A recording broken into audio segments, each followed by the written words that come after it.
ರಾಜ್ಯದ ಗಡಿ ಜಿಲ್ಲೆಗಳ ಲೋಕಸಭಾ ಕ್ಷೇತ್ರದಲ್ಲಿ ಎಂಇಎಸ್ ತನ್ನ ಅಭ್ಯರ್ಥಿಯನ್ನ ಕಣಕ್ಕೆ ಇಳಿಸ್ತಾ ಇದೆ. ಉತ್ತರ ಕನ್ನಡ ಲೋಕಸಭಾ ಕ್ಷೇತ್ರದಲ್ಲೂ ಕೂಡ ಎಂಇಎಸ್ ಪರ ಇಬ್ಬರು ನಾಮಪತ್ರವನ್ನು ಸಲ್ಲಿಸಿದ್ದಾರೆ. ಆದರೆ ಈ ಮಧ್ಯೆ ಮತ್ತೆ ಗಡಿ ಭಾಗದಲ್ಲಿ ಖ್ಯಾತೆ ಶುರುವಾಗಿದೆ. ಈ ಬಗ್ಗೆ ಒಂದು ವರದಿ ಇಲ್ಲಿದೆ ನೋಡಿ.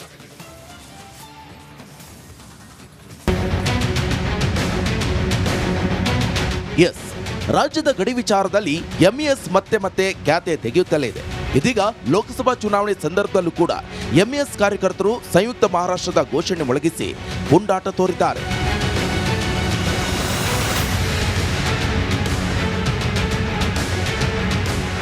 ಹೌದು, ಉತ್ತರ ಕನ್ನಡ ಲೋಕಸಭಾ ಕ್ಷೇತ್ರದಲ್ಲಿ ಎಂಇಎಸ್ ಅಭ್ಯರ್ಥಿಯಾಗಿ ನಿರಂಜನ್ ಸರ್ದೇಸಾಯಿ ತಮ್ಮ ನಾಮಪತ್ರ ಸಲ್ಲಿಸಿದ್ದಾರೆ. ಇನ್ನು ರಂಜಿತ್ ಪಾಟೀಲ್ ಕೂಡ ಲೋಕ ಕಣದಲ್ಲಿದ್ದು ನಾಮಪತ್ರ ಸಲ್ಲಿಕೆ ಪೂರ್ವದಲ್ಲಿ ಇಬ್ಬರು ಅಭ್ಯರ್ಥಿಗಳು ತಮ್ಮ ನೂರಾರು ಸಂಖ್ಯೆಯ ಕಾರ್ಯಕರ್ತರೊಂದಿಗೆ ಜಂಟಿಯಾಗಿ ರ್ಯಾಲಿ ನಡೆಸಿದ್ರು. ಅಲ್ಲದೆ ಜಾಲತ್ ಭಾಜೆ ಘೋಷಣೆಯೊಂದಿಗೆ ಗಡಿಭಾಗದ ಕೆಲ ತಾಲೂಕುಗಳನ್ನು ಮಹಾರಾಷ್ಟ್ರಕ್ಕೆ ಸೇರಿಸುವಂತೆ ಒತ್ತಾಯಿಸಿದ್ದಾರೆ.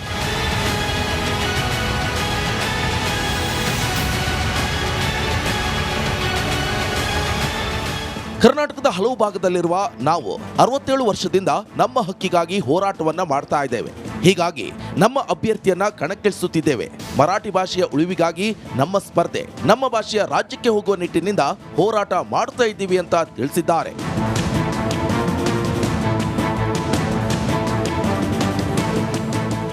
ಒಟ್ನಲ್ಲಿ ಎಂಇಎಸ್ ಭಾಷೆಗಾಗಿ ಎಂಪಿ ಚುನಾವಣೆಯಲ್ಲಿ ಅಭ್ಯರ್ಥಿಗಳನ್ನ ಕಣಕ್ಕಿಳಿಸಿದ್ದು, ಚುನಾವಣೆಯ ಸಂದರ್ಭದಲ್ಲೂ ಕೂಡ ಗಡಿಭಾಗಗಳ ವಿಚಾರ ಎದಕಿರುವುದು ಕನ್ನಡಿಗರನ್ನ ಕೆರಳಿಸಿದೆ.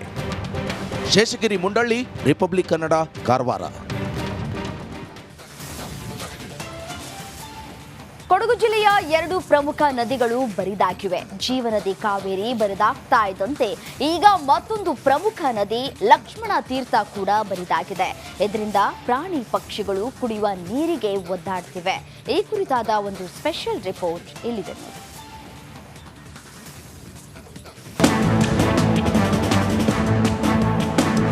ಮರಳುಗಾಡಿನಂತಾದ ನದಿ, ಎಲ್ಲೆಲ್ಲೂ ಬಟಾಬಯಲು, ಗುಂಡಿಗಳಲ್ಲಿ ಉಳಿದಿರುವ ಅಲ್ಪ ಸ್ವಲ್ಪ ಕೆಸರು ನೀರು, ಕುಡಿಯಲು ನೀರು ಸಿಗದೆ ಪಕ್ಷಿಗಳ ಮೂಕರೋಧನೆ. ಈ ಭೀಕರ ದೃಶ್ಯಕ್ಕೆ ಸಾಕ್ಷಿಯಾಗಿದ್ದು ಕೊಡಗು ಜಿಲ್ಲೆಯ ಲಕ್ಷ್ಮಣ ತೀರ್ಥ ನದಿ. ಲಕ್ಷ್ಮಣ ತೀರ್ಥ ನದಿಗೂ ಬರಸಿಡಿಲು. ಮರಳುಗಾಡಿನಂತಾದ ಲಕ್ಷ್ಮಣ ತೀರ್ಥ. ಒಂದು ಕಡೆ ಕರುನಾಡಿನ ಜೀವನದಿ ಕಾವೇರಿ ಬತ್ತಿ ಹೋಗಿದೆ. ಇಂತಹ ಭೀಕರ ಸ್ಥಿತಿಯಲ್ಲಿ ಕೊಡಗಿನ ಲಕ್ಷ್ಮಣ ತೀರ್ಥ ನದಿ ಕೂಡ ಬರದಾಗ್ಬಿಟ್ಟಿದೆ. ನದಿಯಲ್ಲಿ ಎಲ್ಲಿ ಕಣ್ಣು ಹಾಯಿಸಿದ್ರು ಬರೀ ಮರಳುಗಾಡಿನಂತಹ ದೃಶ್ಯಗಳೇ ಕಾಣಸಿಗುತ್ತಿವೆ. ಇತಿಹಾಸ ಪ್ರಸಿದ್ಧ ಎರ್ಪೋ ಜಲಪಾತದಿಂದ ಜನ್ಮ ತಾಳಿದ ಈ ನದಿ ಪೊನ್ನಂಪೇಟೆ ತಾಲೂಕಿನ ಹಲವು ಗ್ರಾಮಗಳಲ್ಲಿ ಹರಿದು ಕಬಿನಿಯ ಒಡಲು ಸೇರುತ್ತೆ.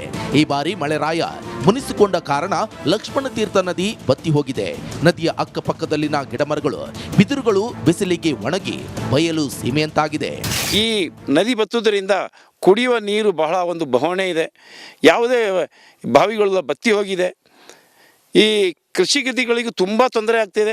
ನಾವು ನಮ್ಮ ಜಾಗದಲ್ಲಿ ಈ ಕೃಷಿ ಹೊಂಡಗಳನ್ನು ತೋಡಿದ್ದು, ಆ ಕೃಷಿ ಹೊಂಡಗಳಿಗೆ ನೀರು ಈ ಹೊಳೆ ನದಿ ಬತ್ತಿದ್ದರಿಂದ ಆ ನೀರು ಆ ಜಾಗದಲ್ಲಿ ಪೂರ್ಣವಾಗಿ ಒಂದು ದಿವಸಕ್ಕೆ ಅರ್ಧ ಅಡಿ ನೀರು ಬತ್ತುವಷ್ಟು ಈ ಪರಿಸ್ಥಿತಿ ಕಾಣ್ತಾ ಬರ್ತಾ ಇದೆ. ನೀವಿಲ್ಲಿ ನೋಡ್ತಿರೋದು ಪೊನ್ನಂಪೇಟೆ ತಾಲೂಕಿನ ಬಾಳೆಲೆ ಕಾರ್ಮಾಡು ನಡುವೆ ಹರಿಯುವ ಲಕ್ಷ್ಮಣ ತೀರ್ಥ ನದಿಯ ದೃಶ್ಯ. 2 ಸೇತುವೆಯ ಮೇಲ್ಭಾಗವನ್ನ ಮುಟ್ಟುತ್ತಿದ್ದ ನದಿ ಈಗ ಸಂಪೂರ್ಣ ಆಟದ ಮೈದಾನದಂತಾಗಿದೆ. ಅಲ್ಲಲ್ಲಿ ಕೆಸರಿನ ನೀರು ಮಾತ್ರ ಕಾಣಸಿಗುತ್ತೆ. ಭೀಕರ ಬರಕ್ಕೆ ಮಂಜಿನ ನಗರ ಅಕ್ಷರಶಃ ತತ್ತರಿಸಿ ಹೋಗಿದೆ. ಅಲ್ಪ ಸ್ವಲ್ಪ ಮಳೆಯಾಗಿದೆ ಅನ್ನೋದು ಬಿಟ್ರೆ ಎಲ್ಲೂ ಕೂಡ ಹೇಳಿಕೊಳ್ಳುವಷ್ಟು ಮಳೆಯಾಗಿಲ್ಲ.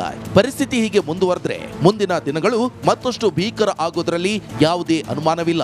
ಒಟ್ಟಿನಲ್ಲಿ ಒಂದು ಕಡೆ ಕಾವೇರಿ ನದಿ ಬತ್ತಿ ಬರಡಾಗ್ತಿದ್ರೆ, ಮತ್ತೊಂದು ಕಡೆ ಲಕ್ಷ್ಮಣ ತೀರ್ಥ ನದಿ ಕೂಡ ಬರಿದಾಗ್ತಿದೆ. ಇದೇ ರೀತಿಯ ವಾತಾವರಣ ಮುಂದುವರೆದ್ರೆ ಮುಂದೆ ಪ್ರಾಣಿ ಪಕ್ಷಿಗಳು ಕೂಡ ನೀರಿಲ್ಲದೆ ಜೀವ ಕಳೆದುಕೊಳ್ಳುವ ಪರಿಸ್ಥಿತಿ ಬರ್ಬೋದು. ಕ್ಯಾಮರಾ ಪರ್ಸನ್ ದಿವಾಕರ್ ಜೊತೆ ಅನುಕಾರ್ಯಪ್ಪ, ರಿಪಬ್ಲಿಕ್.